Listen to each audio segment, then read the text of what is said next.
Thank you. So the question before the House is that the amendments be agreed to. I understand the member for Warringah has some time in continuation. Thank you, Madam Deputy Speaker. And further to my earlier comments in relation to the amendments that I have moved, I would refer to the amendment in relation to introducing unacceptable impacts into this legislation, because what we have is often situations where communities are dragged out for years in trying to fight projects. It should be clear from the outset that they are simply not acceptable projects because of their unacceptable impact.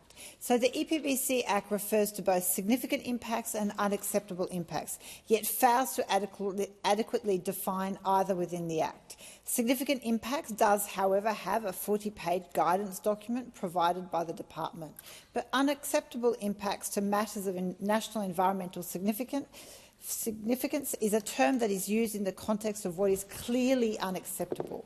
Yet, in the eyes of many proponents, they still will apply for a project and drag that community for years on end. So clearly, what might appear as clearly unacceptable is anything but. The term has been the subject of prolonged cases, illustrating that uncertainty around the term and impacting proponents, as well as adversaries of proposed developments. Most concerning, though, is the risk that as a result of unacceptable impacts not being clearly defined, actions that arguably will cause unacceptable impacts nevertheless proceed, risking a matter of national significance. So the amendment that I've proposed deals with this concern. The amendment is in the form of a table clearly outlining unacceptable impacts for each matter of national environmental significance. It would not only protect the environment but save proponents time and money with clear certainty about what unacceptable impacts actually are. And the practical implications of this amendment are significant.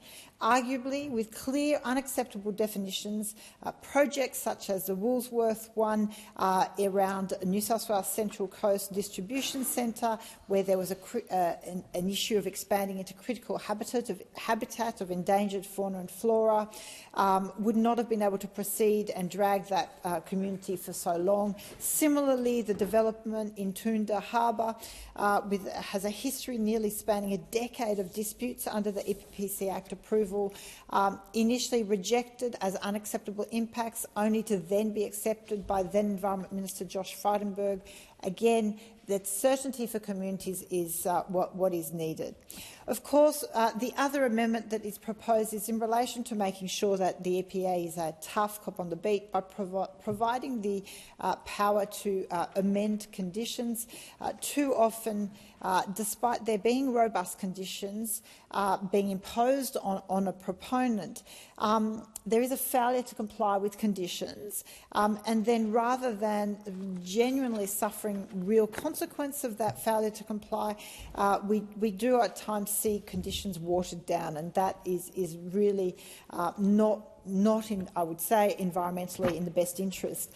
So I commend these amendments to the Minister. I've had discussions. I understand she's not supporting them, but I do look forward to further discussions to make sure we do strengthen this. There are many people in our community and around Australia very concerned that unless Tranche 3 genuinely delivers stronger protections for the environment, this whole enterprise will have failed to address the concerns raised in the Samuels report. Thank you. So the question is that the amendments be agreed to. All those that opinion say aye.